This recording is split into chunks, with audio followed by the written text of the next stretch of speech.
Hello again, everybody. Welcome back to HemingwayLand.com, your source for quality, affordable land in the state of New Mexico. It has been a while. It has been a hot minute, people, since we have had land up by the Navajo Marina. Previous properties that we have listed in the past have always been on the San Juan County side of the marina. This new property we're going to discuss today, however, is on the Rio Arriba County side of this body of water. Practically speaking, what does that mean for you, the buyer? What are the differences between these two regions? Not a heck of a lot. There are some minor zoning rules that we'll make you aware of later in this video. But the point is that today's property, like a lot of the ones we've listed in the past, as you can see from the headline, it's an RV-friendly lot. It's close to power. It's close to the marina. The specific one is a corner lot. And what I was not able to fit into the title here, but which I probably titled the video you're watching, is that this is a property that has no HOA, it has no annual dues, and there are no covenants and restrictions associated with the land. And what exactly does that mean? It means that you are going to have a lot more freedom and a lot more independence to do with the property what you please and what you would not be able to do in other portions of the state where zoning is more strict, number one, or number two, where a property owners association is in place and they've made up their own set of rules. So this is a really nice property, really close to the lake. It's going to provide you a lot of opportunity to do things you can't do elsewhere. And with all that said, let's get to the details. This is reference number RANM-7637, located as noted in Rio Arriba County in the northern portion of the state. This property is 0.81 acres. Guys, let's be clear. 0.8 of 1 acre, not 81 acres, okay? Specifically located in the Navajo Lake Addition subdivision, the awkwardly named Navajo Lake Addition subdivision.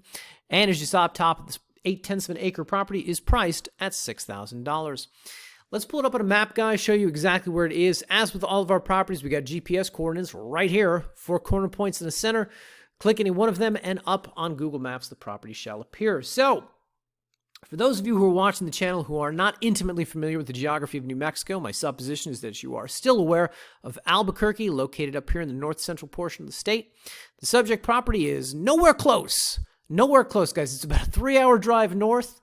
Up here in Rio Arriba County, but I at least wanted to acclimate you. Whatever the case, if we go up here to the subject property, let's talk about some towns that are a little bit closer. Farmington over here is the big one. Farmington is the big town in this region, and specifically if we right-click and measure distance, you will see that Farmington is roughly about a 40-minute, 40-mile drive west from the property. Now, to be clear, you've got some towns up here like Alcatraz and Blanco and Aztec and Bloomfield, all of which will provide you easy access to groceries, to supplies, to schools, churches, medical, fast food restaurants, bars and nightlife, so on and so forth. Practically speaking, however, I point out Farmington because everybody who calls us likes to ask, where is the nearest Walmart? And we judge a town by the number of Walmarts that it has. So Farmington, of course, ranks very highly for us because it has not one, but 2. Check this out, guys. 2 Walmart supercenters up here in Farmington. Point being, if you buy the property, most likely you are going to find yourself building out there. You are going to need some supplies, some hardware, some tools.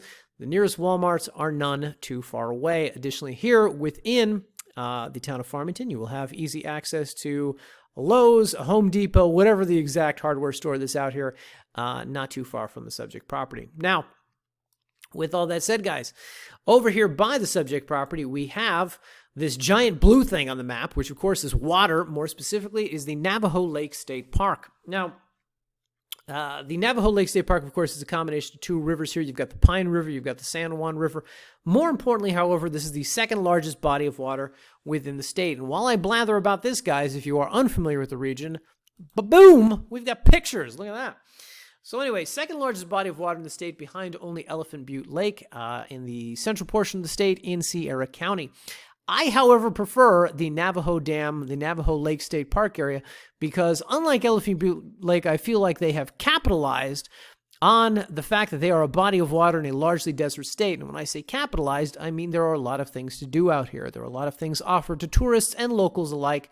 As you can see from this photo, a lot of boat rental, to name just one thing that is available out here. Of course, fishing, boating, jet skiing, kayaking, so on and so forth. But the marina is a big selling point because they rent out all these things. If you don't have your own boat, of course, you can come here and you can't, it's not like you're just renting some small little, nonsense boat. Nay, you can rent a 48-foot houseboat.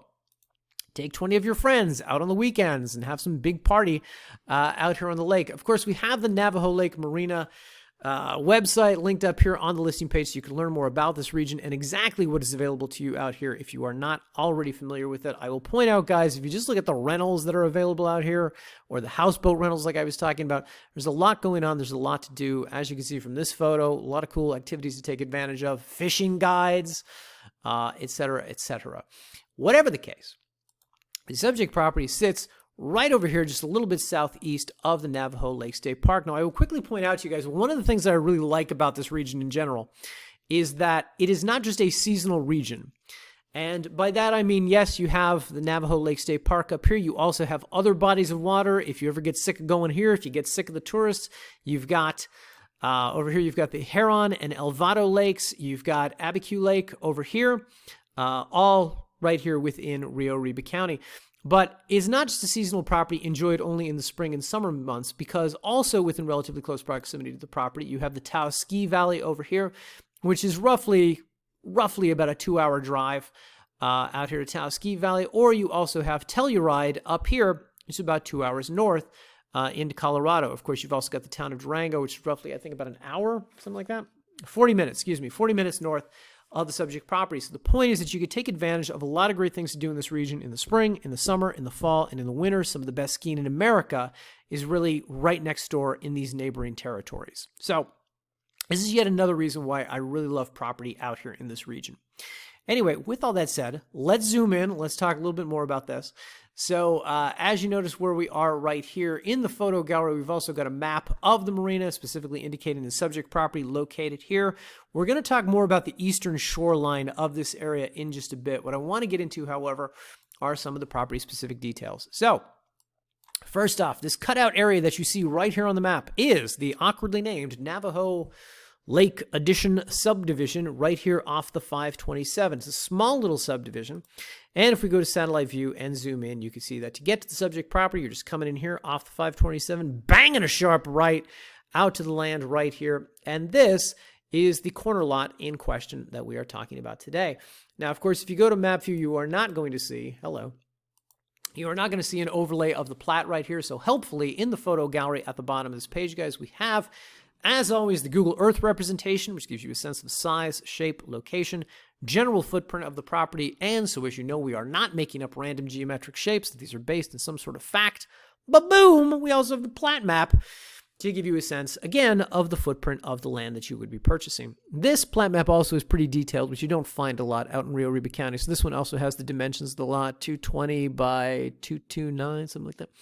Anyway, point being, you can scrutinize that on your own time, but that is available for you there in the gallery. Now, of course, we've got a bajillion photos from the property itself. A couple details that I want to talk about with the subject property. Number one, as you can see, at the entrance of the subdivision right here, you have a fairly built-up home site right here. And out here at this home site, you have utilities. Now, you have power at the lot line. And the subject property itself, as we wrote in the headline, is close to power. How close?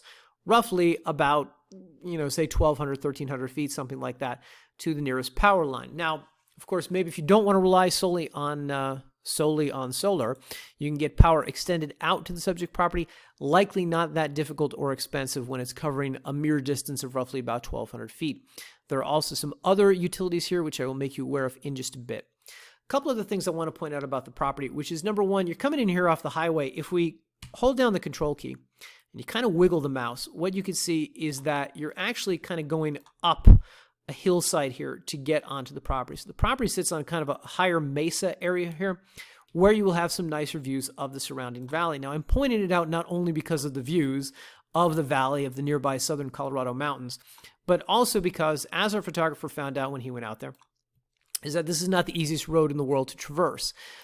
He cautioned that if you're going to go out here, buy the property, scout the property, whatever, you're probably going to need your larger off-road capable truck, some kind of vehicle, to get up into the region. And then this road, of course, is not county maintained, so it's a little patchy, it's a little choppy, a little hard to get across. But the point is, if you've got a larger vehicle, you're going to be able to make it. So, word to the wise: don't take your Prius. Okay.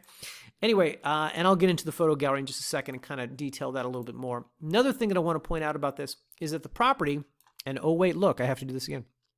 The property has a kind of hillside slope to it. It's not steep. And our photographer assured us that there are flat regions of the property, specifically here along the road access, along the northern portion of the property, where you will be able to park an RV, to camp, etc.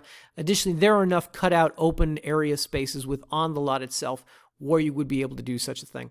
Additionally, I cautioned you guys about the road access here. If you kind of scrutinize this region and the various home sites that are out here and the vehicles that you can see are out here, it's not all that difficult to get in here, but we do, of course, just want to make you aware of that it's not, the easiest road, okay? Anyway, on to the photo gallery, guys. So let's do this one down here.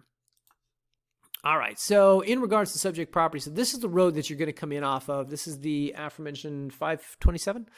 And of course, this right here is the turnoff to the awkwardly named Navajo Lake Addition subdivision. Anyway, you pull it up here. This is the kind of sloped hillside road, gravelly dirt thing that you're going to have to navigate to get up here. These are the power lines you're going to find at the top of that hill, servicing that home site that I was pointing out earlier in the video. And of course, when you get up here, this is that power line. The nearest power, of course, 0.2 miles southeast of the subject property, where I was indicating it was earlier. Now, additionally, what I want to show you guys here in the gallery, I'm not pitching this as a selling point to the property. It's nice that there's a meter over here that's servicing that home site, which makes me believe that it would probably not be all that difficult to get the power extended. But the thing that you're going to see in the next photo, so you've got some underground cables out here. Number one. Number two, you've got natural gas lines. I should mention, up in this portion of New Mexico, you've got, throw a rock, you're going to hit one of these markers for a natural gas line. They're fairly ubiquitous. My understanding is that these are not gas lines that would service a residence. Rather, it's because you have so many pumping stations out there.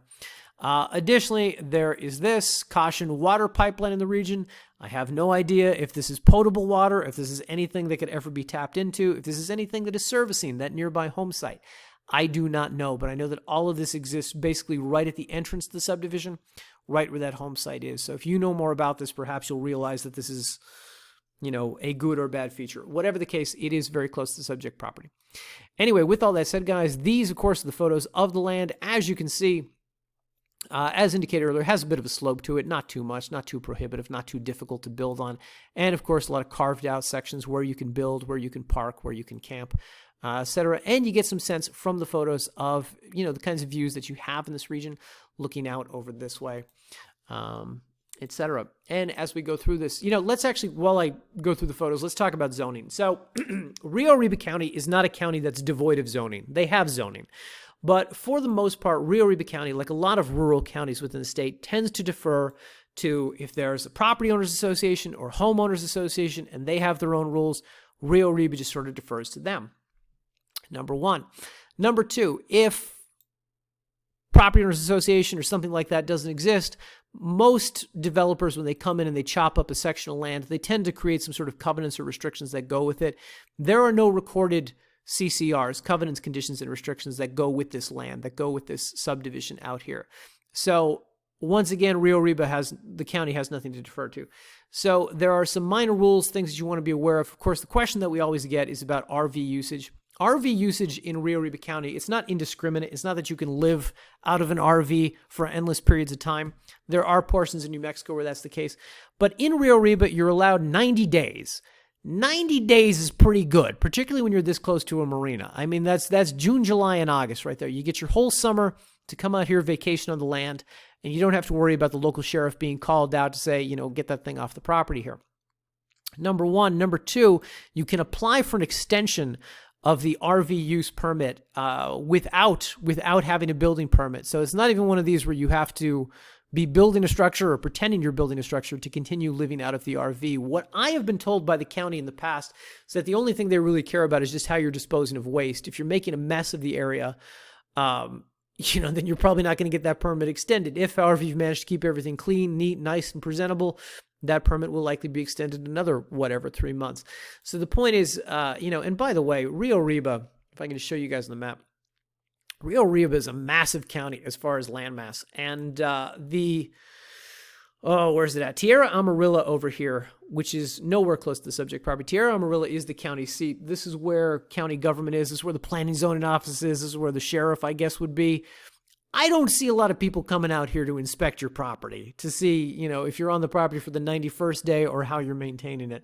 So you're going to have, I would assume, a lot more freedom out here than you would in other portions of the state or even in other portions of Rio Arriba County, simply because of the geography, simply by, definition of the fact that it is so far away. Anyway, blah, blah, blah, guys. I will let you explore the photo gallery on your own time. I do, however, just want to point out to you here at the bottom, we've got some excellent photos to give you a sense of the views that are off here, the mesa that's in the distance, the southern Colorado mountainside that you can see from there.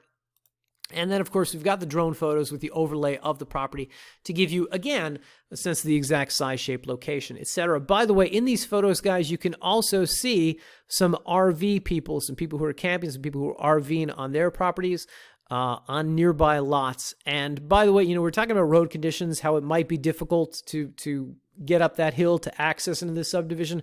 Apparently not, based on the amount of RVs that I see out there. So I'm guessing that's something you don't have to worry about, but you can kind of eyeball that a little bit more in these photos here and get an even better sense of it. Point being, we at least want to make you aware of that. Now, one quick thing that I want to mention that I didn't talk about is, though, the acreage of the property is 0.81. Now, this is important, of course, because in New Mexico, I'll make this simple. I'll simplify this.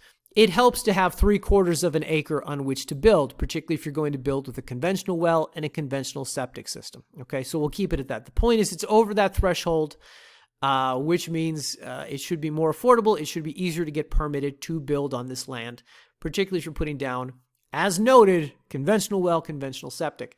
Now, by the way, of course, it's a little higher elevation than the roadside, so maybe you got to drill down a little bit further to get a well active out there. But as you can see from the drone photos, the amount of home sites that you see in this region, the amount of campsites that are out here, I have to believe somebody else has a well out here. Somebody else, did not encounter difficulty getting that done. So my guess is that you would not either. Anyway, blah, blah, blah. Once again, I will let you explore this on your own time, guys. A couple final things I do want to point out. So I was talking about the eastern shoreline here of the Navajo Lake State Park. So as noted, the subject property is a lot closer to this eastern shoreline right here than it is, well, I mean, realistically, they're both about 5 minutes away. But the main entrance of the Navajo Marina is here off the 511. Now, maybe, you go out there a couple times, you get sick of the tourists. I don't know. The nice thing about the subject property is that it's very close to an area called the Sims Mesa. And actually, if we bring it up here on this map, you can see this is the Sims Mesa, Sims Campground area right here. And this, of course, is the subject property. Now, out here, if you can't see the little grid on the video that you're watching right now, I will at least tell you that they have a boat ramp out here. So if you do have a boat, if you want to rent a boat, you can access the water. You don't have to drive all the way around to the main entrance, number one. In addition, with the boat ramp, they also have boat gas available out there. They have a boat maintenance station. Additionally, there are water hydrants out there, electrical hookups, and a dump station. But the point is that all of that is really right there in your backyard. So if you do get sick of the tourists, if you don't want to mess with that, or what I could only assume is an amount of traffic that kind of builds up trying to get into the marina on some weekends, some holidays, etc., you've got your own little space up here that you can easily access. And actually within the photo gallery up here at the top, right after that photo, we've got pictures of the marina from this vantage point, from the Sims Mesa vantage point out here. And additionally, hang on, there we go. These are the road signs out there. Navajo Dam shortcut, and then, of course, the Sims Mesa. There's plenty of arrows pointing your way out there, so you can figure out exactly how to access that once you're out there. Anyway, blah, blah, blah. Final thing I want to point out to you guys, here in the county contact information, we have some helpful links. If you want to do more research, if you want to figure out exactly the degree of difficulty or the cost in making this a more livable piece of property, Yemez Mountain Electric Co-op is the electric company that services pretty much all of Rio Arriba County. Click on this link. It's going to take you to their website. Of course, if you want to have a conversation about what's it going to cost me to get power extended 1,200 feet to my property, it's going to be a lot more beneficial, more productive to call them than to call us and ask that. Number one. And number two, also, hang on, guys. Also, we've got the New Mexico State Engineer. Of course, if you want to get permitted for a well, if you want to get water rights for the property, this is the government entity, agency, body that you need to speak to. Of course, this link is going to bring up their website where you can learn more about the, what's going on here, where you can learn more about the permitting process, etc. Of course, if you do have questions about wells and what it costs to get them drilled out there, it's always a good idea. I'm jumping all around here. It's always a good idea to contact local well drillers, people who do this professionally. say, hey, I'm buying some land. It's yay close to the lake out there.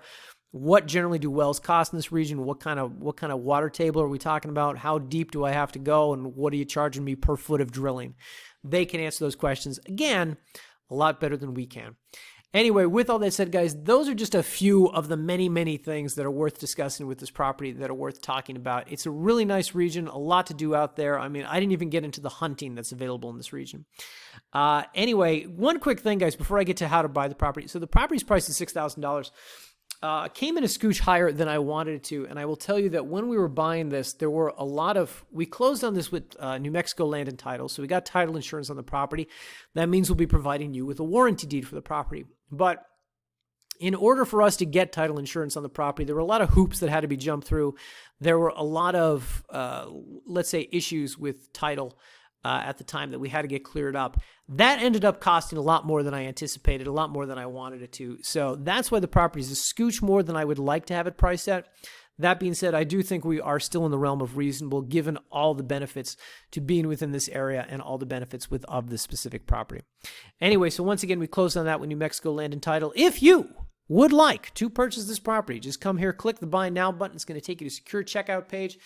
Of course, up front, guys, we ask for a non-refundable, let me say it again, guys, non-refundable $500 earnest money deposit. I do not anticipate the average person can charge $6,000 on a credit card. So instead of having to get us on the phone and get us to set up a special payment link for you, we just put the $500 here. We let you put that down, and then we get in touch with you in the next 24 hours and figure out exactly how you're going to fund the remainder of this deal. Most people in this price range tend to just want to pay with a credit card. They usually just need a little help. 6 $1,000 payments, 3 $2,000 payments, whatever. Point being, guys, just enter all the information here. Legal name for deed, tax address. The taxes on this lot, by the way, are $20 annually. $20 annually. So Rio Arriba County needs to know where to send that annual tax bill. Whatever the case, enter all that information, agree to the terms of service, and on the very next page, you can enter credit or debit card information to purchase the property. Of course, the $500 deposit is going to secure the property and is going to be subtracted from the overall $6,000 purchase price. We will get in touch with you, get documents to you within the next 24 hours, and if you are purchasing the property outside of escrow, we will expect you to complete the transaction within the course of a few days. Okay, guys? Anyway, with all that said, thanks for watching. Again, I really like this property. A lot of great selling points with this land. I hope you guys like it as well. Leave some comments here on the YouTube channel, and if you have any questions, of course, leave them there as well, or shoot us an email, support@hemingwayland.com. Thanks as always for watching, guys, and we'll see you in the next video.